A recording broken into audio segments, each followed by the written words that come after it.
as the compere said just now, I've been an activist for most of my adult life. I've done a lot of campaigning on homelessness and for the rights of rough sleepers, on poverty, all sorts of things over the years. And when the lockdown came, obviously I decided this has to be where I focus my efforts on our fight for our rights, our liberties and our freedoms, because no matter where you are on the political spectrum, and that doesn't matter anymore, it really doesn't matter, which is why you've got such different people stood here today talking to you. It's all irrelevant. Without our basic fundamental rights, we have absolutely nothing. And that is why I took it upon myself about 18 months ago, when nobody wanted to know, to campaign to keep cash in this country. I thought this is the issue I have to get onto, because if we go cashless and they introduce programmable money, which is what central bank digital currency will be, that's what it's for, is to program all our money. If they introduce that system, you won't be able to come here in the park. You won't be able to have protests.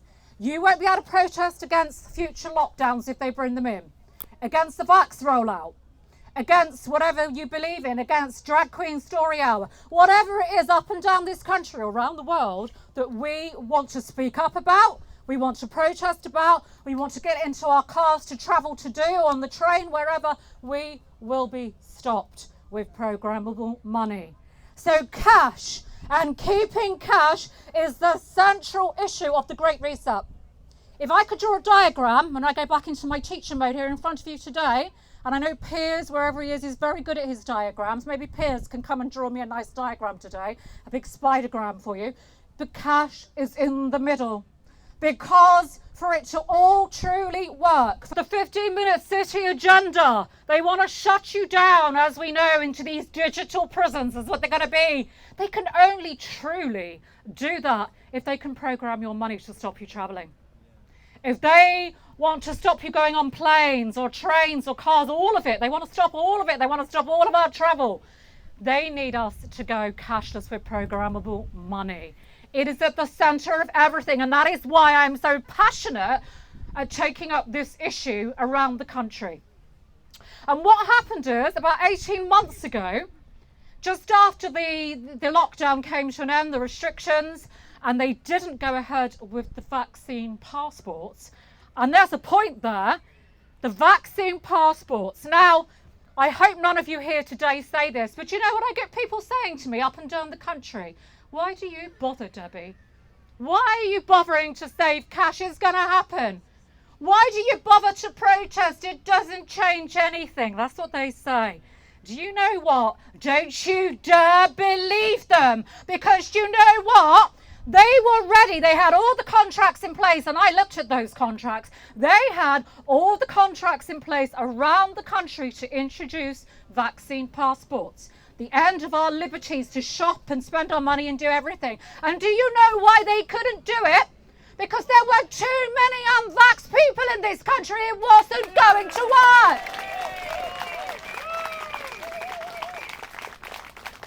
That is why. And why did that happen? Because of us. Out in our bloody millions around the country and around the world. We put the message out there. Even though they tried to hide it, we did that. And that is proof that, protests, direct actions, everything that we do, whether it's the yellow boards that this wonderful man does all the time, works so hard. Round of applause for that man there. Always out. I know you are. You're fantastic. Yellow boards, leaflets in your town centre, standing on the roundabouts, having a stall in your high street, going around and talking to shops and businesses. I do that a lot. Having a rally, going into London on the rallies, whatever it is part of a big jigsaw of action that builds and puts it on the agenda. Just like the ULEZ in London, look what they're achieving there. It's not going to work. Seriously, that ULEZ is going to come down. So don't you ever dare tell me, I will not listen to you, that protest doesn't work, because that is negative. It's pessimistic, and that's exactly what they want you to be, fearful. They want fear from you. And that is why I go out all the time for 18 months campaigning and taking actions of this way to save cash. And do you know what happened when I first went out? And I was just talking to you about this. Do you remember that day in Oxford? Nobody wanted to campaign to save cash when I first went out. No one wanted to get out on the streets and do anything. But now look what's happened. Proof that actions work in the end everywhere. Yellow boards. People are leafleting. You've got boards up today and leaflets about saving cash and the dangers of programmable money. We are finally starting to tip the balance and win we are. And do you know what's happening? It's proof that consistency, always be consistent with what you do to get the message through. Consistency works. I am starting to see amazing changes. Now, just to give you a lovely little example, I still go to Gloucester sometimes, funnily enough, but this is to the supermarket. I haven't been to the hostel for a while, strangely enough. I go to Gloucester sometimes, I go swimming, and I pop into a big Asda there. And the last 3 times I've been in there, there have been huge queues for the cash points with human beings. Queues that go right back along into the aisles with the freezers. And you know what? It is absolutely, I'm sorry I get excited about stuff like this. It's absolutely amazing. I'm stood there and I'm starting to talk to people. And do you know what? Don't ever say people are asleep. They know what's going on with cash. I talk to them. They don't want to lose cash. They don't want to lose it. I talked to a lady behind me in the queue last week, and I said to her, isn't this amazing with the queue? She says, yeah, I'm not using the self-service till, she said to me. And I said, why not? And she said to me, because it's important to keep these people in work and for me to spend a few more minutes using cash and queuing up to talk to a human being. And then an older lady in the queue joined in. And then the lady on the checkout joined in. That to me is what we call a very British resistance. British resistance. We're not the French. Let's get real. We're never going to be like the French. It's not in our culture. But we are resisting. It's quiet. It's British. And there is a kickback going on all around the UK. And to give you a taste of how far we're coming, if you go onto the Bank of England website and you look at cash circulation statistics, obviously the papers aren't going to tell you this. Cash has gone up by about 15% in circulation. And we got to keep it going that way. We have to. And it's down to every one of us here. I'm going to ask you to do a few things before I finish today, because we are starting to tip the balance. And no matter what we think about Nigel Farage, the fact that he highlighted that his bank account was closed down has actually helped highlight the banking tyranny that is kicking in around the world. People are, as I said with that jigsaw, the dots are starting to form in different ways. And don't expect people to wake up all at once. They're not us. It takes time, but if we can wake them up on cash, it's the most important thing to wake them up on. So several things I'd like you to do before I finish going on today, because you're hearing so much talking here. The first thing, if you're not an activist, if you're not out all the time, you can do things every day to make a difference. The first thing you can do every time you go out, and I'm sure you're doing this here anyway, aren't you? You need to get cash out. Every day, get cash out and try and put your card away. Don't use it. Get rid of those banking apps off your phone. Get rid of them. Uninstall them. Do what those ladies were doing in Asda and queue up at the till with a human being. And if you can't get a human being at the till, as we were just discussing earlier, you make a great big fuss and a dance and say, I'm over here, come and serve me. This is what I literally do. And do you know what I say? They said, well, you can use that self-service till. I'm like, well, no, sorry, I can't physically use it. I'm sorry. That's what I say. I can't physically use it. Actually, I probably can't. I do get stuck with technology. So just kick up a song of a dance and they will finally come over. They will finally come over and serve you. Or you can put a bag over the camera, as we were talking about, weren't we? But that's another thing you can do. Take cash out every day. Stop using the biometric technology, because they've got cameras over those tills that are filming you. And all that data is being collected, constant facial recognition that they're collecting on you, that they are selling off for, well, probably into the billions of pounds worth of data industry around the world now. And sadly, that's been going on for at least 15 years, unfortunately.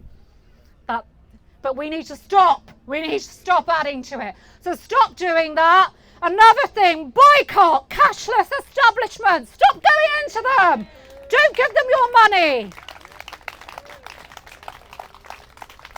Tell them very politely, say, why are you doing this?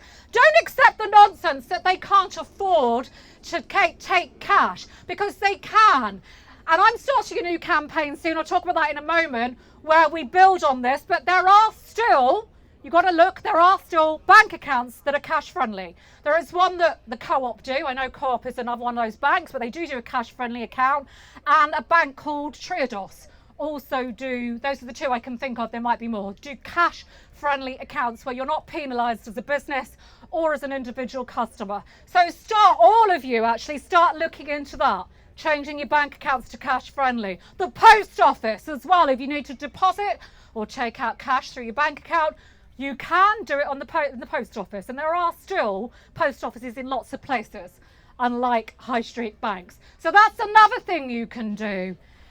The last thing you can do, and actually it's the most powerful and it's the most simple, as we've been doing today, is what they call in the more professional world of politics, if I could use that, cascading. And it's so effective. It's where you have a conversation with somebody. So say I meet you in the queue for Asda, and we start talking about cash and you agree with me. And I say to you, if you agree with me, can you please do something for me? Can you have this conversation with somebody else? And then do that and ask them to pass it on. If you can all start doing that, make your daily outing, whether it's to the shop on the corner, to the garage to get your petrol when you're in a queue, whatever it is, make it an activity where you can have those conversations, because that is how we truly at grassroots here in the real world, not the world of the media and politicians, which is all lies. That's how we really change it. It was with people on the ground. So that's just a few things I'd like you to do. Just want to end on something really positive. They're not going to win this war. And they're not going to win this war. And I'm not saying this just to be positive as part of my speech to you. I'll tell you two things I've learned from 18 months on the ground of Keep Cash campaigning. The first thing is that the cash economy isn't just about the little man at the end of the street who's running a little corner shop. It's not just about obliterating them. If you start looking at the cash economy properly, it starts to go up into even larger businesses where they still need cash. And I had a conversation with someone who's a big person, if you like, in the property industry, outside a local government conference in Leeds where we were protesting. And he come up and he had a conversation with me about 15-minute cities, not about cash. But we got on to cash. And he said to me, I said about what's going on with cash. He said, well, that's not going to work, he said, because he said even the bigger industries, if you like, some of them still need cash. And if they remove cash, they make it impossible to use cash. There is going to be a backlash, he said, from those industries that the big banks rely on for their profits. It's all about profits.